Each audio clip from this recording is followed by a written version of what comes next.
హనుమని కాపాడిన విభీషణుడు.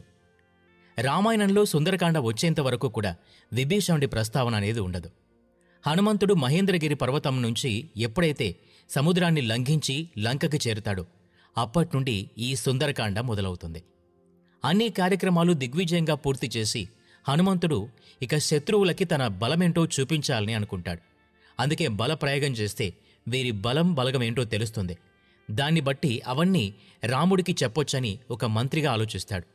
వెంటనే అశోకవనంలో చెట్లను పీకి రాక్షసులపైకి విసురుతాడు.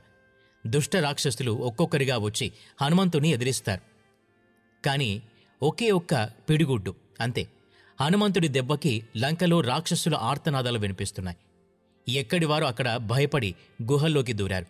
చెల్లాచెదురైపోయి రావణాసుడికి విషయం చెప్పారు.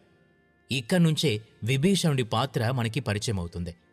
రావణుడి సోదరిగా ఉన్న విభీషణుడు వచ్చింది సుగ్రీవుడి తాలూకు మనిషి అని అప్పుడు గ్రహిస్తాడు. అప్పటికే రాముడు సుగ్రీవుడు ఇద్దరూ మైత్రి చేసుకున్నారని, రాముడి చేతిలో వాలి సంహరించబడ్డాడన్న వార్త విభీషణుడికి తెలుసు. ఈ విషయాన్ని ఒకసారి అన్నగారైన రావణుడికి చెప్పి హెచ్చరిస్తాడు. రాముడు తన తమ్ముడు లక్ష్మణుడితో కలిసి సైన్యాన్ని కూడబెట్టుకుంటున్నాడని, దానికోసం సుగ్రీవుడితో మైత్రి చేసి వాలిని సంహరించాడని చెప్తాడు. అంతేకాదు, వాలిలాంటి వీరుణ్ణి నువ్వు కనీసం ఎదిరించలేకపోయావని, రాముడు ఒకే ఒక్క బాణంతో సంహరించాడని చెప్పి హెచ్చరిస్తాడు. సీతమ్మని రాముడికి అప్పజెప్తే లంకలో అందరూ ప్రాణాలతో ఉంటారని హితవు పలుకుతాడు. కాని రావణాసురుడికి ఇవేమీ ఎక్కవు. ఎప్పుడు సీతమ్మ తన వశమవుతుందా, ఆమెని లంకకి రాణించేద్దామా అని చూస్తూ ఉంటాడు. చాలామందికి తెలియని విషయం ఏంటంటే, రావణాసురుడు చెరపట్టిన స్త్రీలలో సీత ఒక్కతే వివాహిత, మిగతా వాళ్లు అందరూ కన్యలే. వారిని బలాత్కరించి తన వశం చేసుకుంటాడు రావణుడు. ఇవన్నీ చూసిన విభీషణుడు ఎన్నోసార్లు అన్నగారిని హెచ్చరిస్తాడు. కాని ఆయన ముందు తన బలం సరిపోక ఎదురు తిరగలేకపోతాడు. తండ్రికి తగ్గ తనయుడిలా మారుతాడు మేఘనాథుడు. తండ్రి మాటను తూచా తప్పకుండా పాటిస్తూ ఉంటాడు. దీంతో విభీషణుడు నిమ్మకి నీరెత్తినట్లుగా ఉంటాడు. వచ్చింది సుగ్రీవుడి దూత అయినప్పుడు నేరుగా సభలోకి రావాలి గాని ఇలా గోల చేసి మనవారిని చంపడం ఎంతవరకు న్యాయం అని చెప్పి రావణుడు హనుమంతుణ్ణి బంధించి తీసుకురమ్మంటాడు. రావణుడు తన మంత్రి ప్రహస్తుడి కుమారుడు జంబుబాలిని పంపిస్తాడు. జంబుబాలి అస్త్రాలతో హనుమంతుని గాయపరుస్తాడు.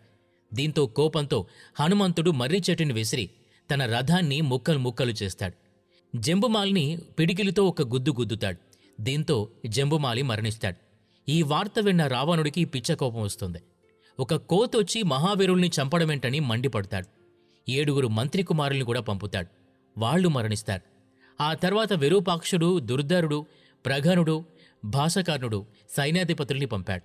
వాళ్లు కూడా మరణిస్తారు. ఆ తర్వాత అక్షయ కుమారుడు కూడా మరణించడంతో రావణుడు ఆశ్చర్యపోతాడు.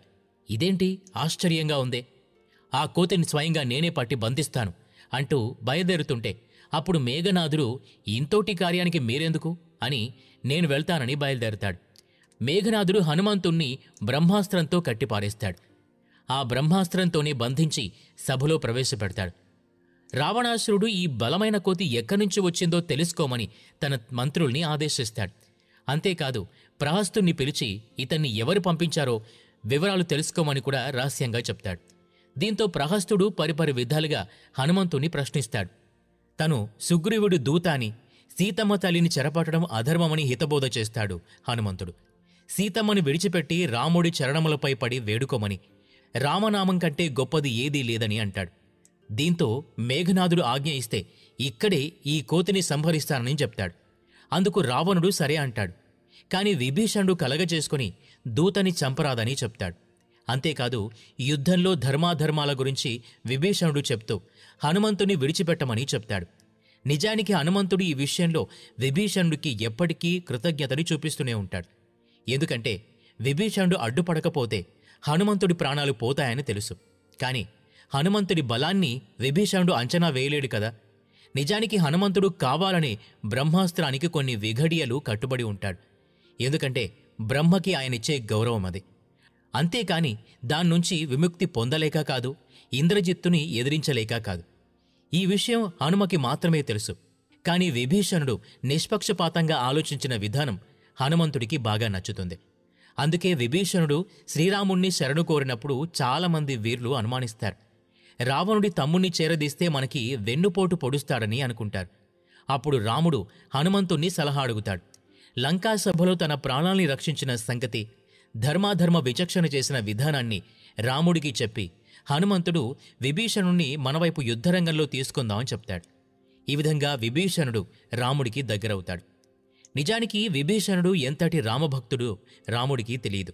యుద్ధరంగంలో ఆయన గురించి ఎన్నో విషయాల్ని తెలుసుకుంటాడు. చిన్నతనం నుంచి కైకసి దగ్గర ఎలా పెరిగాడు, ఎలాంటి విద్యలు నేర్చుకున్నాడు, అన్నగారిని ఎదిరించి మాట్లాడిన పద్ధతి, ఇవన్నీ కూడా శ్రీరాముణ్ణి బాగా ఆకట్టుకుంటాయి.